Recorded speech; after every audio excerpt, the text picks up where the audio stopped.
For millennia, the oceans lay outside the dominion of man. A state's influence extended only 3 nautical miles from the coast, a little further than a cannonball could travel. But then, humans discovered the ocean floor. And the largest land grab in world history began.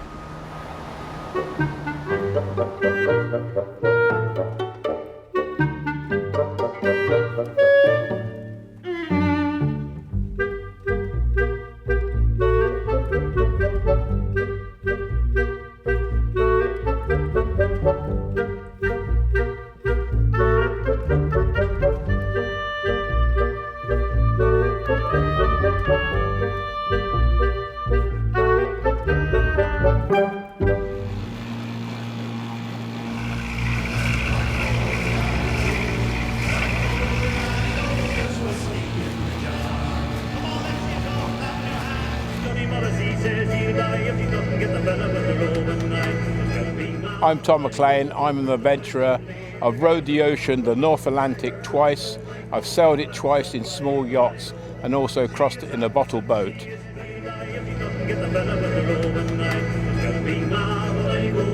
I lived on Rockall in this, some people call it a survival capsule, but I call it a wooden box. It's a house, this is my house, this is a one-man house. I lived in here for 40 days. It did the job, it kept the wind off me, I was warm and dry. But don't forget, I'm right at the top of the cliff. It's just straight down to the sea.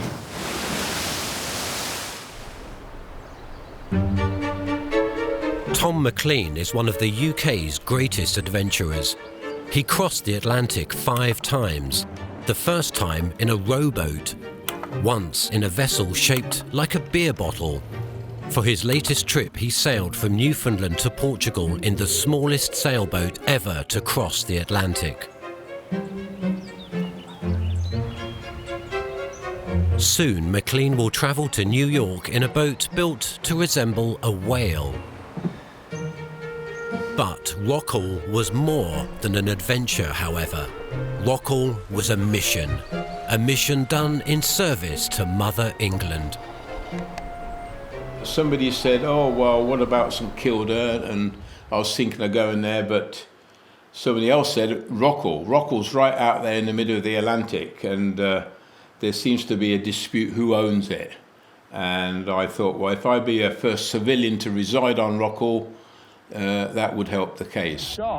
It wasn't quite so good. The wind carried their safety line off target, so chancing all, they closed in without it. Back off. It's very dangerous there now. You can see how lumpy it is. Quite dangerous, see?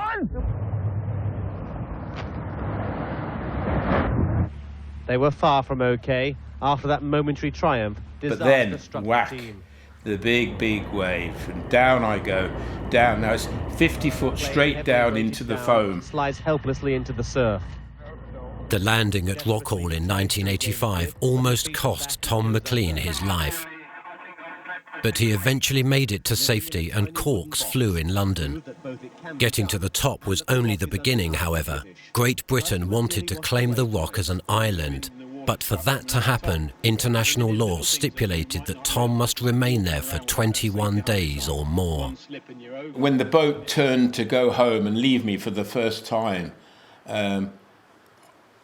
I was glad to see them go. I was on my adventure. I'm here with the rock and the birds. I'm happy to be here. I've achieved.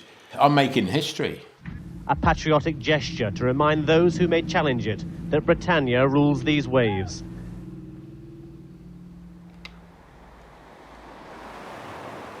For the UK, it was about more than just claiming a lump of granite in the ocean.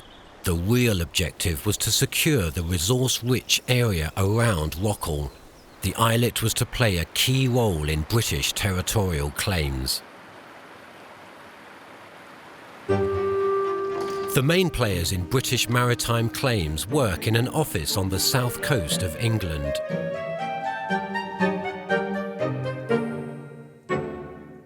It's a fascinating area of work to do. It's not often, as somebody working in ocean science, that you do get the opportunity to mix both the legal and the technical aspects and see how they work together almost in order to develop something on behalf of the state. We have the United Kingdom to the east, and as we come further west, we pass the Rockall rock itself onto the Rockall Plateau. The land area of Great Britain is 240,000 square kilometres. The area that the UK have submitted for the Hatton Rockall area is 163,000 square kilometres.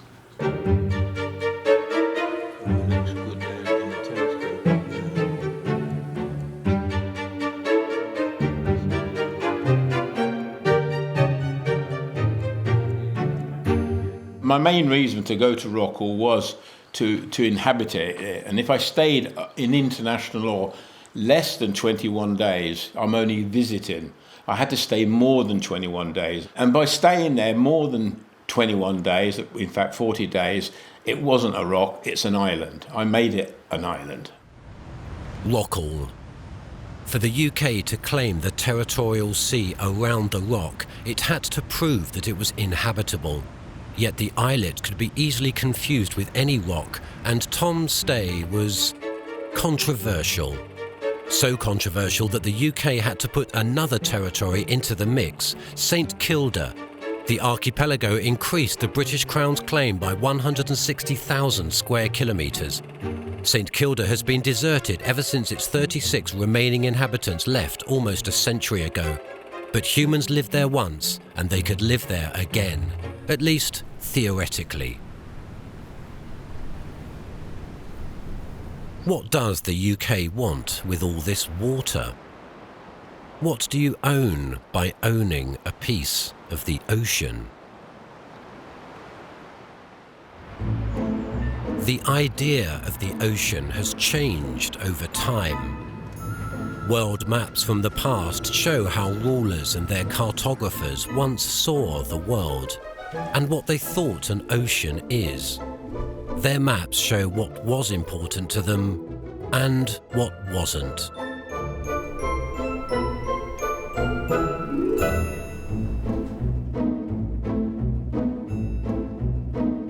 Before 1492, before Columbus's journey to the Americas, the ocean as a broad portion of the world's surface, as a major space that figured into our sense of the globe, really wasn't there.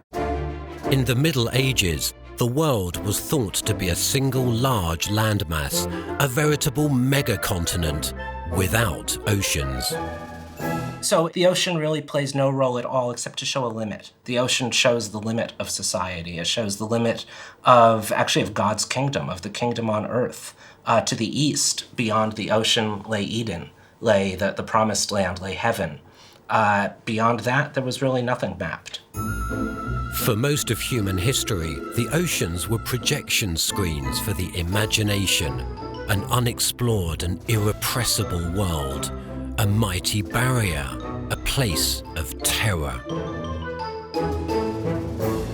For instance, on this map of the waters of Iceland by Ortelius from the 16th century, you see not only very graphic sea monsters, but little legends next to them. So for instance, a certain sea monster was known to leap into ships and grab sailors by their left arm and then bite off their right finger, and those kinds of very descriptive, very graphic images of the dangers of the sea monsters, but ultimately the dangers of the sea.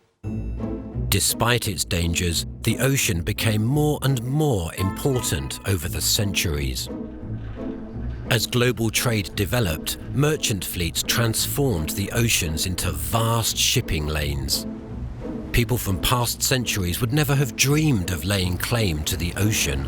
For them, it was a blue expanse fraught with dangers, an obstacle that needed to be overcome as sailors journeyed to foreign lands.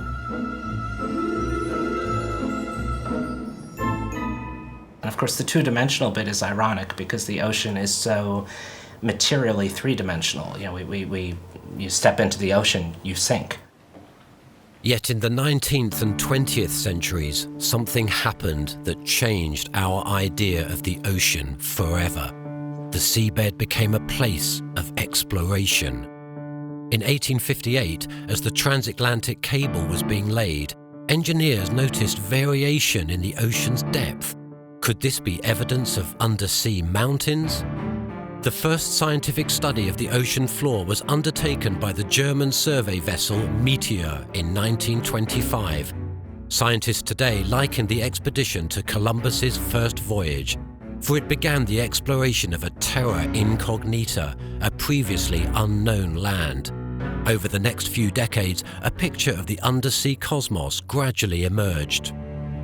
Suddenly we've kind of developed this new awareness of the seabed, of the underneath. Of course, this itself is also kind of a fantasized idealization of the ocean, because you're imagining that you can see through the water column. The water is missing from here, the fish are missing. Suddenly the topography of the seabed is quite literally brought to the surface. The discovery of the seabed radically changed our idea of the ocean.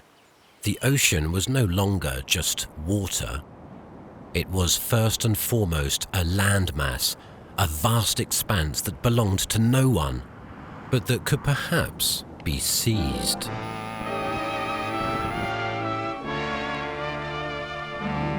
This man had a groundbreaking idea. The President of the United States, Harry S. Truman, a man whose influence as far-reaching as any other man on earth. Harry Truman asserted his country's influence with a novel claim. This ocean was a territory underwater that could be annexed as part of the United States. Enormous quantities of oil were found in the Gulf of Mexico, but the oil lay beyond the 3-mile zone in which coastal states could exercise their sovereign rights. Truman wanted more. He wanted new territory for the United States. The superpower needed more oil urgently. Oil reserves on the mainland no longer sufficed. Our dependence on these minerals and fuels and raw materials is so great and our supply so uncertain that we are moving as rapidly as we can and by every means that ingenuity can devise to expand facilities, to step up production, find new sources, develop substitutes, and bring in increased supplies from foreign sources.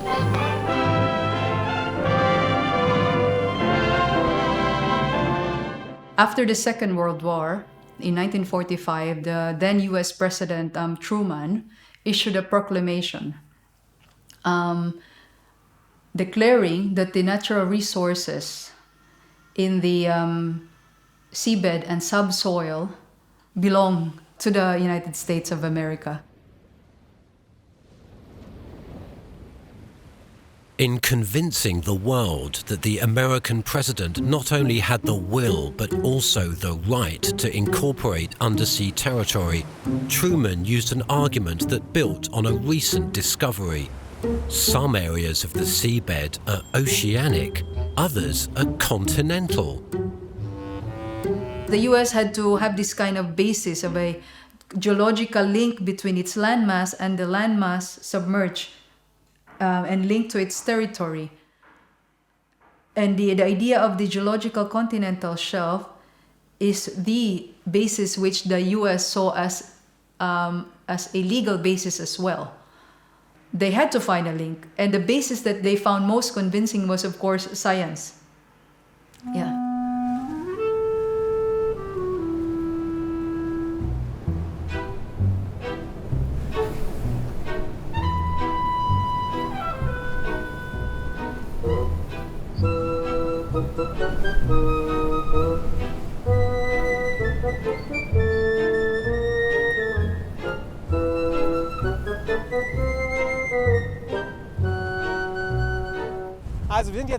This is the North Sea coast at low tide.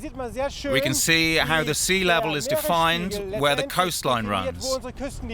We can see here how the continent extends into the ocean. The argument that the continent continues underwater made up the core of Truman's justification.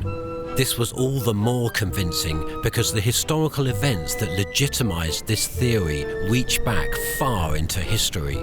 Impossibly far. There's been continental drift for 2 million... No, sorry. I mean, continental drift has existed for at least 2 billion years.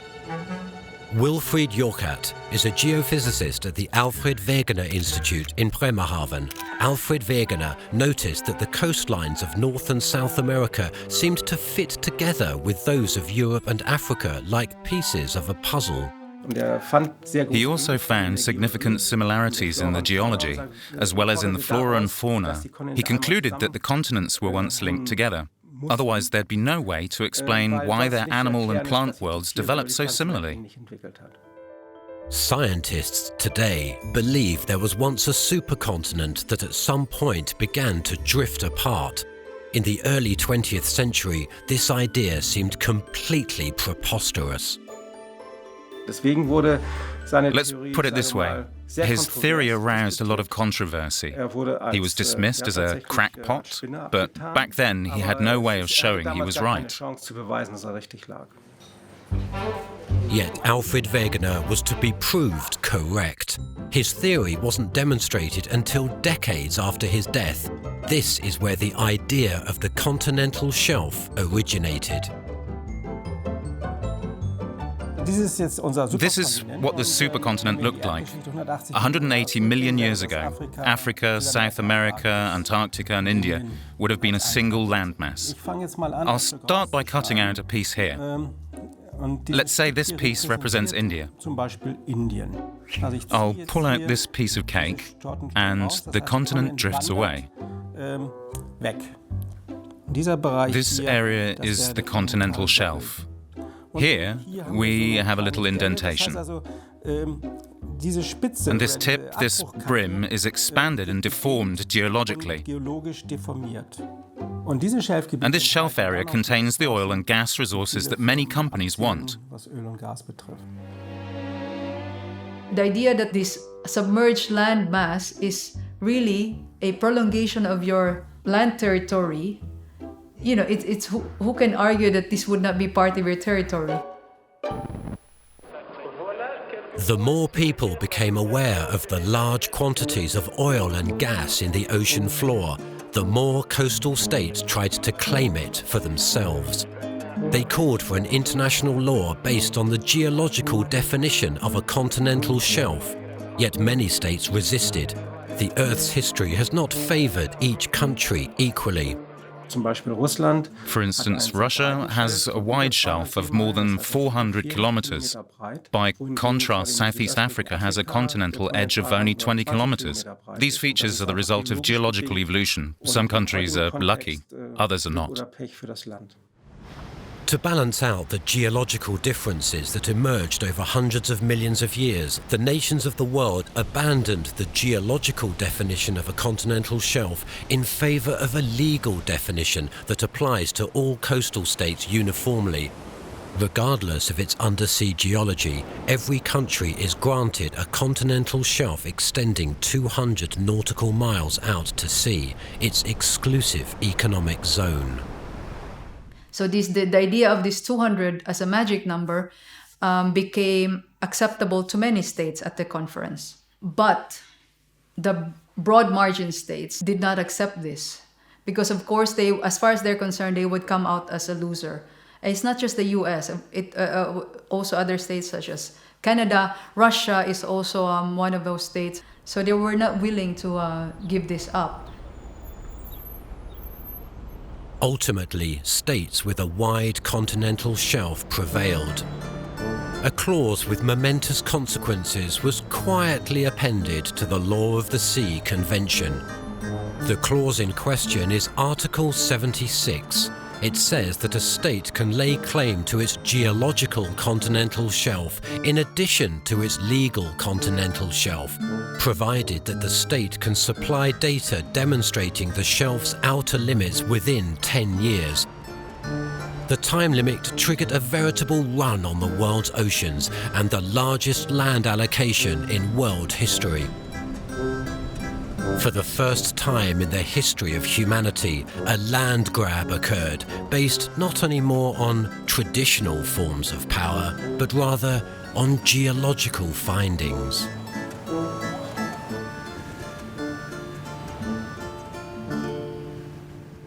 Scientists have a special role in the case of the ocean because the geophysical difference isn't as obvious. It's not as experienced. If you're on an island, you tend to know you're on an island. You can experience where land meets water. I have no idea where the seabed ends, where the continental shelf ends. And, nobody does from everyday observation.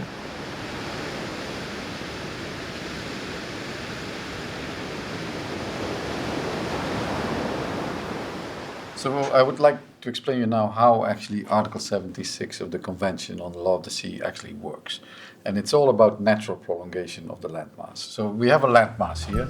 Actually, the land continues underwater, something like this. Everything is decided by the point where the continental gradient drops off at the foot of the continental slope. This spot is used to calculate the shelf's outer limits. A state can choose between two formulas. It can extend its borders 60 nautical miles or 111 kilometers from this point seawards. It can be more advantageous, however, to use the sediment thickness rule. Because the sediments originate on the mainland, the state has a territorial claim to this part of the seabed. The thicker the layer of sediment, the better. According to the thickness rule, the continental shelf extends until the point where the thickness of sediment amounts to 1% of the distance from the foot of the slope. It's a little bit complicated formula, but I'll give you an example. Suppose that at this point we are 200 kilometers away from the foot of the slope. So this distance here is 200 kilometers. If we have 2 kilometers of sediments here, it means we have 1% of this distance, then the continental shelf can finish here. So obviously a coastal state that can demonstrate this will use this limit, the outer limit of the continental shelf, rather than that one. Because no one but geologists understand geological data, only they can determine how far a state's sovereign rights extend over the ocean. Hence, a commission of experts was founded in New York, where the global community recognizes states and their sovereign borders. Ich war von 1997 bis 2002 Mitglied. I was a member of the Commission on the Limits of the Continental Shelf from 1997 to 2002. The good news is that the institution exists at all. Otherwise, countries would have already taken up arms and declared war.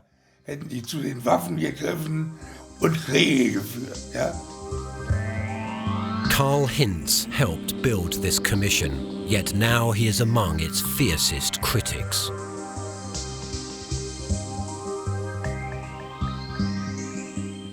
Sie haben in der Kommission nur noch Vertreter. The Commission consists only of representatives from potential claimant states. Each swears to serve as an expert and in a professional capacity, but I don't think they ever lose sight of their national interests. The 21 geologists of the Continental Shelf Commission work at building DC2 on United Nations Plaza. Filming here is forbidden. None of the members may speak to the public, in spite of or precisely because of the fact that their decisions can change maritime power relations. Diese Leute unterstehen einer confidentiality. These people all sign a confidentiality agreement and are thus very cautious. When you ask them how's it going, they won't tell you anything. weil es durchaus sein könnte, They're afraid of breaking the agreement and thus the law, and being kicked off the commission. und das heißt, sie schmeißen ihn raus. The experts who tip the scales in rulings about maritime territories are notoriously unforthcoming. Yet one member has agreed to speak about the Commission on the condition that he meet us not in New York, but in Brittany, in France. Personally, I have always felt that we could do an effort to actually be more transparent and to communicate more.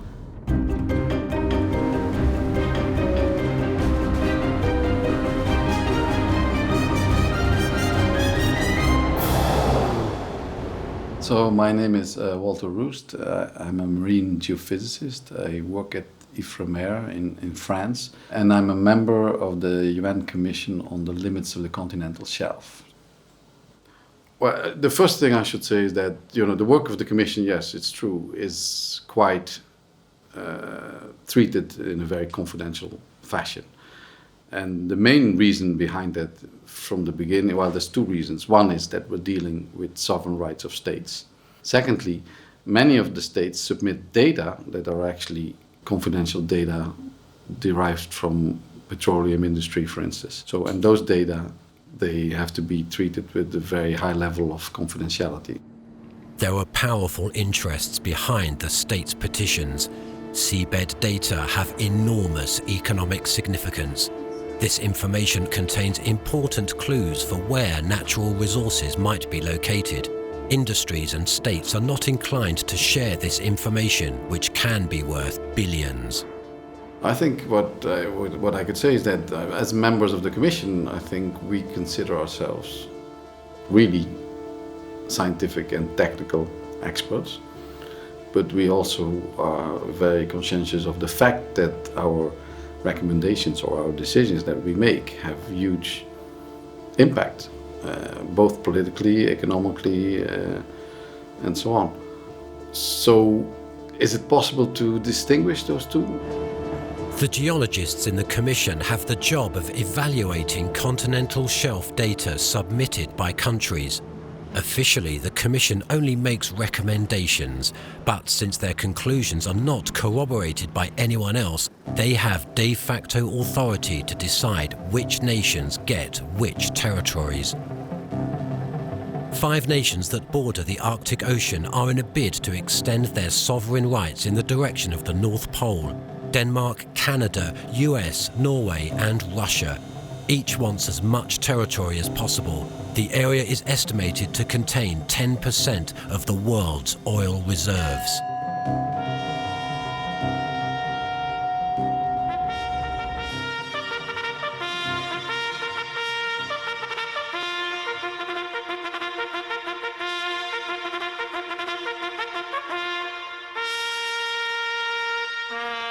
Durch Zufall wurden mir Emails were accidentally sent to me that Russian officials had sent someone else.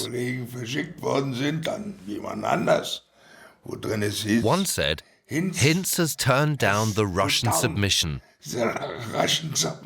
I thought, oh boy, I can forget about traveling to Russia for the time being. Russia understood how to take advantage of the new law early on. In 2002, it was one of the first countries to submit a claim to the Continental Shelf Commission.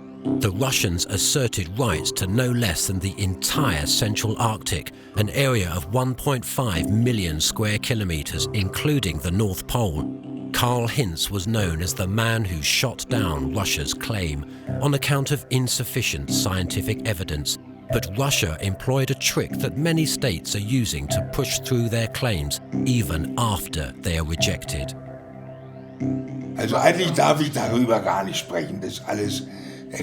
I am actually not allowed to talk about it. It is forbidden by confidentiality rules. The Commission's recommendations disappeared at the behest of the Russian government. The Russians didn't want them released. Instead, they wanted to return with a revised submission. In the race to control the world's oceans, data is key. If a claim is rejected, nations can have researchers collect more information. This effectively allows countries to circumvent the Commission's 10-year deadline. Governments can submit new reports until their claims are approved. Each additional geological submission brings with it fresh room for interpretation.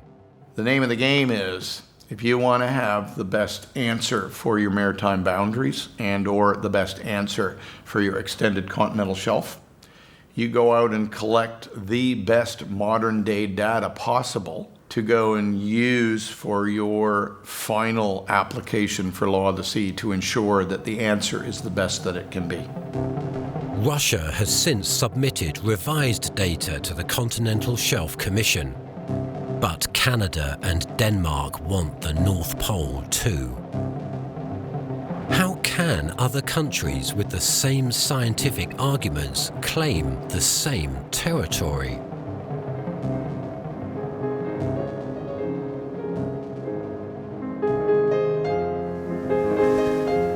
What is an ocean? And what is a continent? It is a question of perspective. The Commission evaluates the scientific data and makes a decision either for or against a state's claim. Once a claim is approved, it is binding and cannot be reversed. I don't know. I mean, we have no... If we replace all members of the Commission, hypothetically, we have 21 new members, and we would give them the same case, would we get the same result? I can be quite certain we will not get exactly the same result. So I don't believe that the Commission can be 100% right, because 100% right does not exist in natural sciences. We're talking about interpreting based on relatively sparse data. The Commission is a group of experts selected by the General Assembly of the United Nations. But of the 21 members on the Commission, 19 come from countries that have applied for territorial expansions. Do national interests play a role in the decisions of its members? What is certain is that their recommendations are not contested. Now this is interesting. The Continental Shelf Commission is not a regulatory body. One might say it's unique in the world. Who regulates the Continental Shelf Commission? Nobody.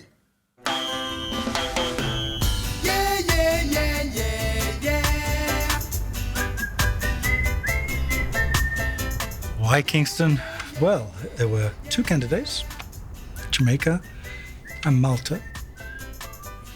And all I can say is that Jamaica won. So we ended up in Kingston. Michael Lodge works for the International Seabed Authority, or ISA. It is a type of executive council for the ocean floor. They supervise what the states are unable to get their hands on with continental shelf claims. The ISA's official motto is that the deep seabed is the common heritage of mankind. They believe that the ocean belongs to everyone. The common heritage concept includes a number of basic ideas. The first idea is that it's an area over which no single state can claim sovereignty, and it is to be administered for the benefit of all mankind. The Seabed Authority has the task of redistributing riches that are not in the sovereign areas of national states. If a country or a company makes a profit from mining minerals, the ISA ensures that poor countries and countries without coastal borders receive a share. When founding the ISA, states agreed to make environmental regulations as strict as possible for deep-sea mining in international waters, because no one knows its effect on the maritime ecosystem. But the clout of the ISA has its limits. Right now, there are about a staff of 40 to administer about 58% of the seabed of the planet.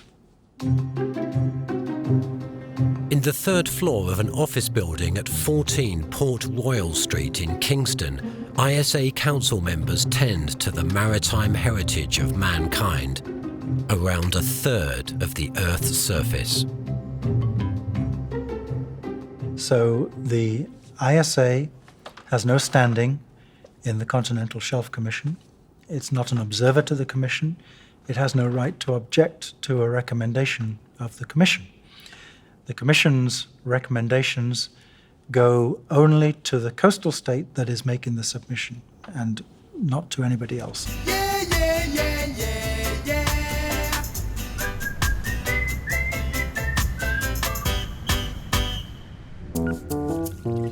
The ocean covers over 360 million square kilometers, almost 3/4 of the Earth's surface.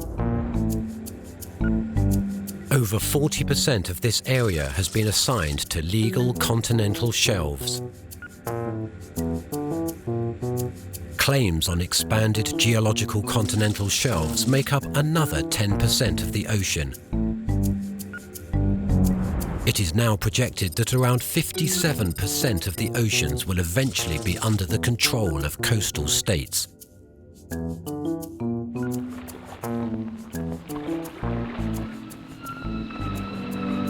For centuries now, men have sailed the seas to fish, to fight, and to trade. Men have brought home the life-giving harvest of the sea.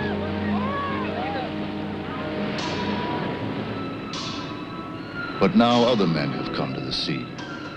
New kinds of pioneers exploring the deep green darkness that covers 2/3 of the Earth's surface. Oceanographers, marine biologists, geologists. And now the oil men are here, probing deep into the sea floor and mining its riches.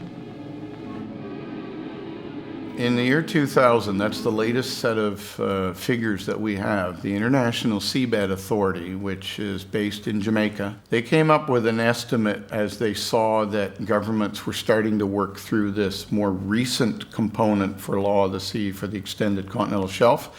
They have a figure just below 12,000 US trillion dollars is the in situ estimate of seabed resources in the extended continental shelves.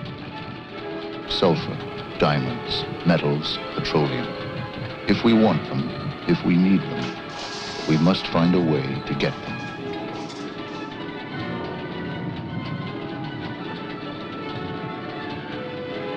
We have just reached a point recently where the offshore development has now surpassed hydrocarbon production from the onshore. Estimates about the quantity of natural resources buried in the seabed are highly speculative. But if the figure of 12,000 trillion US dollars is right, it would be enough to write every person on Earth a check for $1.5 million. France is one of the countries leading the charge to claim a piece of the pie. But La Grande Nation has a leg up over many other states. A colonial past. Oui, ça a été une surprise de découvrir. Yes, it was a surprise to find out that we could get more than we originally thought. Et le gouvernement, quand il a commencé. Soon after the government started to think about this matter in 2002, officials assembled in the Prime Minister's office. They made a list of territories where they would claim territorial extensions. Des territoires où nous allions demander des extensions. Voilà. Thanks to its colonial past, France administers islands in almost every ocean of the world. Now it stands to gain substantial maritime territory in each. Currently, France has 11 claims pending at the Continental Shelf Commission. Il French Guyana and the Antilles, several territories in the Indian Ocean, the area around La Réunion, the Kerguelen Islands, the Crozet Islands, and the islands of Amsterdam and St. Paul. In the Pacific Ocean, there is New Caledonia, French Polynesia, Wallis, and Futuna. The last region named in France's application is Saint-Pierre and Miquelon in the Atlantic.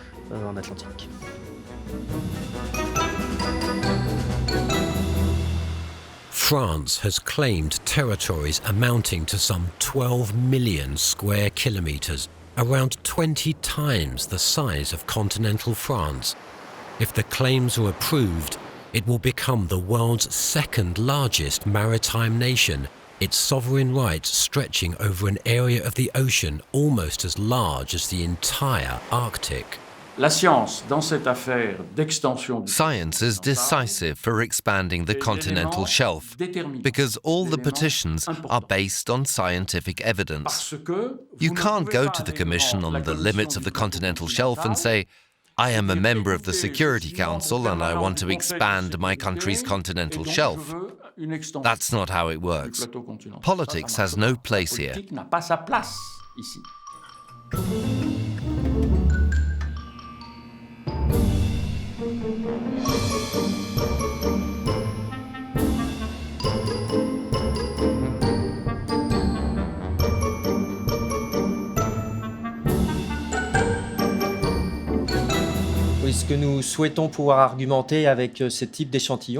Using these rock samples, we hope to demonstrate that the structures that we include as part of the natural extension of French Polynesia's continental shelf differ from those of the ocean floor.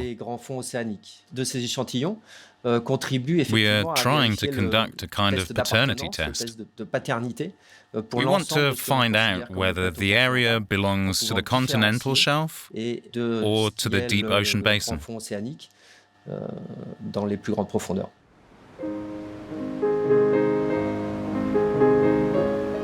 French Polynesia is one of France's largest maritime areas. Soon, it could grow to continental proportions.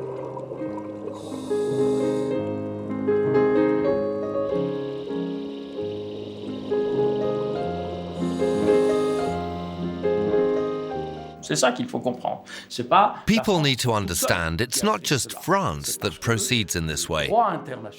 International law allows a state to claim up to 200 nautical miles. Each island can create its own economic zone, each one. Take the example of French Polynesia in the Pacific. This group of islands alone adds up to around 4 million square kilometers for France.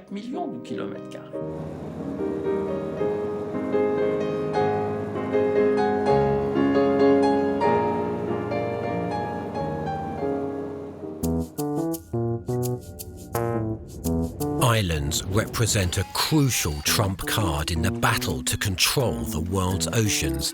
It's all about geometry. Because islands are surrounded by water, their sovereign territory extends around them in a circle. Even if an island were just a small rock, its maritime zone would be larger than Germany. If a group of islands forms an archipelago, a common baseline around the entire cluster of islands is used to calculate the maritime territory. All those little islands can theoretically represent a territorial expansion of several million square kilometers. Fiji is one country currently pursuing this strategy, and the question arises, is this fair? I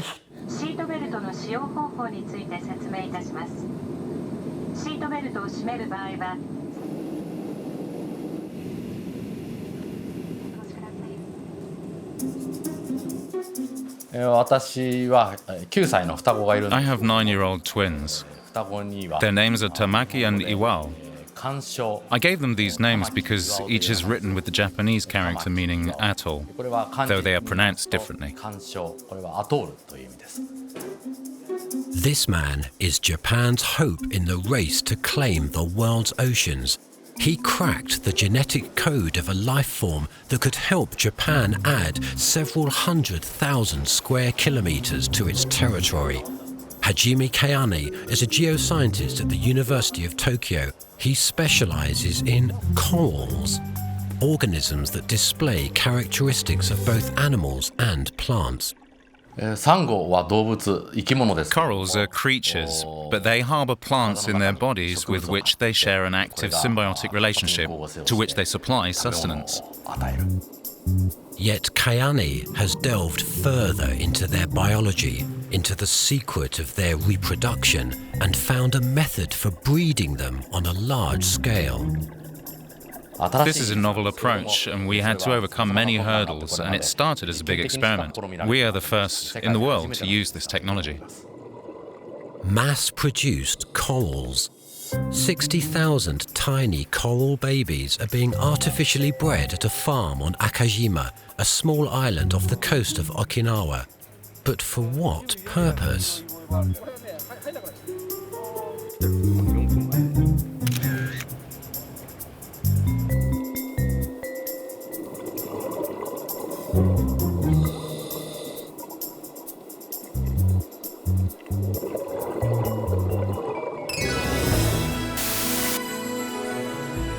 Minasan 皆さんは日本で一番南にある島のことを知っていますか？その島の名は沖ノ鳥島。周りには他の島が全くなく、太平洋にポツンと一つ浮かんでいる島なのです。Okinotorishima is located 1,700 kilometers south of Tokyo. It is a small coral atoll.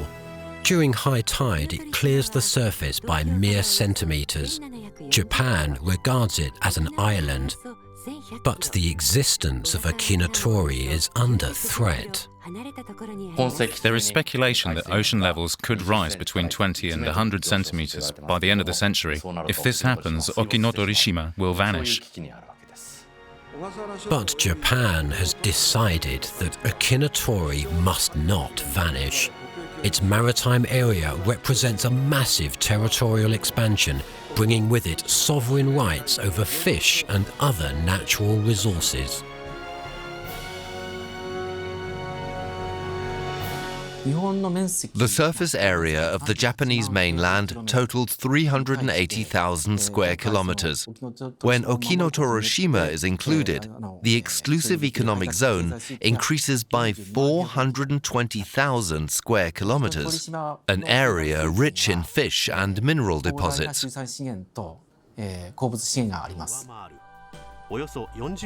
The maritime zone that Okinotori brings with it is larger than Japan itself, and this does not even factor in the atoll's outer continental shelf. But this territory will be lost if the reef disappears. Kayane's corals are being used to save the atoll. Thousands of them have been shipped to Okinotori to preserve the reef and make it as large as possible. A pilot project on an island near Taiwan is studying what Okinotori might one day look like thanks to corals. These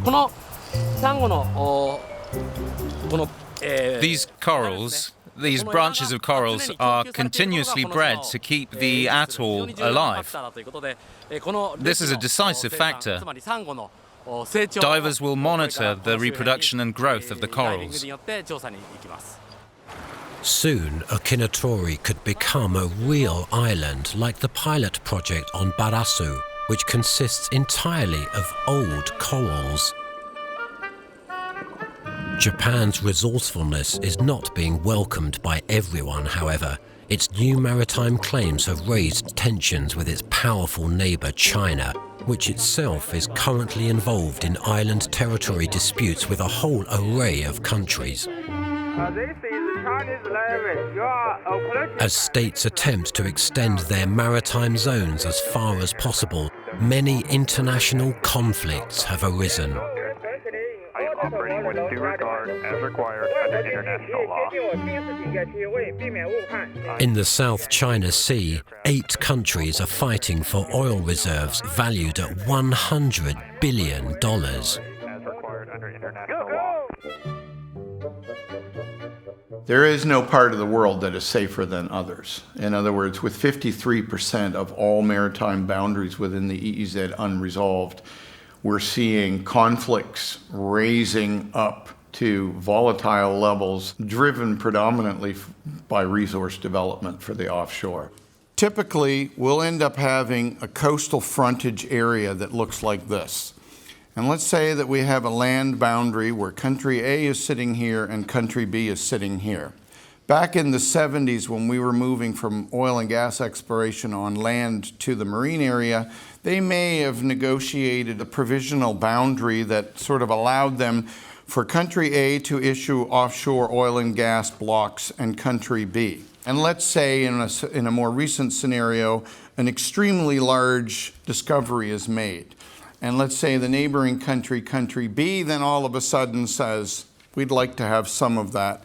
So they are starting to propose new boundaries, as this initial line was not even a modern day accepted boundary line. I want you to get this little thing in there, okay? So this would be as an add-on. The importance, again, of the discrepancy is here. Plus or minus 100 meter could equal millions of dollars. Oceans have become contested territories the world over. Everyone wants a piece of the pie. New boundaries are being drawn for dividing up its riches. Powerful industries are on the move in the deep sea. No one can predict the consequences of this industrialization of the world's oceans. They are the consequences of a revolution that began years ago and has mostly gone unnoticed. The ocean is being divided up like land. You also have to realize that the ocean is our future, so we need to have some way of deciding who is responsible for what and where and when. And so at this point in time, this is maybe not the ideal solution, but this is the solution that was created with the convention. The world's oceans, far more than its continents, build a cohesive ecological system, a sensitive continuum in which what happens to one area can affect all the others. It is now up to the world's nations whether they will take responsibility for their newly acquired maritime territories.